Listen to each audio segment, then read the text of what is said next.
As a former judge, I know firsthand the potential for violent outbursts in the courtroom. And the more I learn about the Brian Nichols shooting spree in Atlanta, the more angry I become. At first glance, the notion of sending a single armed guard into Nichols' cell seemed nothing short of pure insanity. Well, now get this. Nichols' own mother gave the sheriff's office a heads up, warning, quote, if the verdict did not go his way, he would try to act out in court and take someone's weapon, end quote. Former DeKalb County District Attorney J.Tom knows all too well the possibility of violence in the courts. Now in private practice, represents hero Ashley Smith, who helped talk Nichols down. Former New York Police Detective Lou Palumbo sticks his neck out with a read on the case that's sure to generate some possibly angry mail. I want to start with you, J.Tom.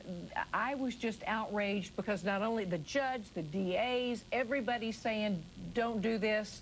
I don't care whether it's a man or a woman walking down the hall. This guy had no handcuffs. He wasn't shackled, and that officer, the deputy, was alone. I think that's outrageous.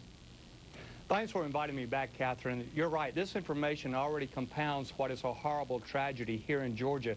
As you know, Catherine, we now know that he tried to sneak a shank into the courtroom the day before.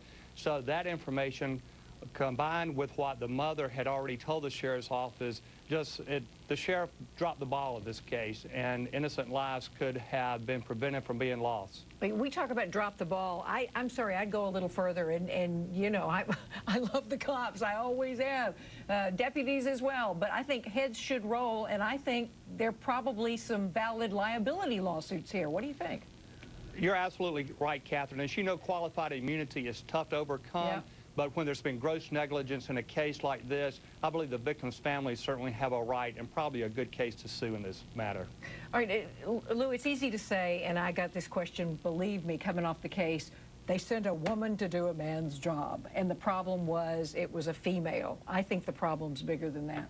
I agree with you. I think the standards in general in hiring law enforcement agents today have been completely compromised as far back as the 70s.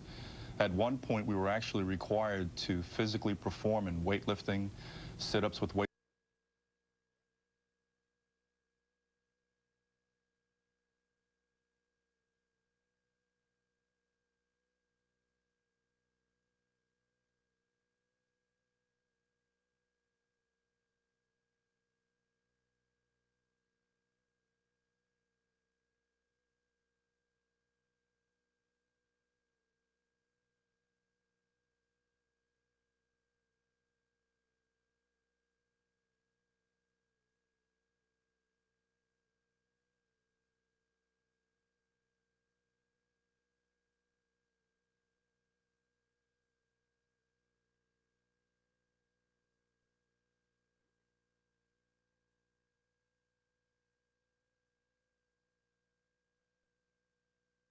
Records in Miami, and that got Well, out. we're still doing that. Oh, Catherine, there's another problem here nobody wants to address, is that typically those who are least physically fit are the ones who put in the courthouse to protect. Yep. And those others are out on the streets. Well, my first bailiff, bless his heart, had narcolepsy and would fall asleep and did so with a jail chain in the middle of the hallway one time.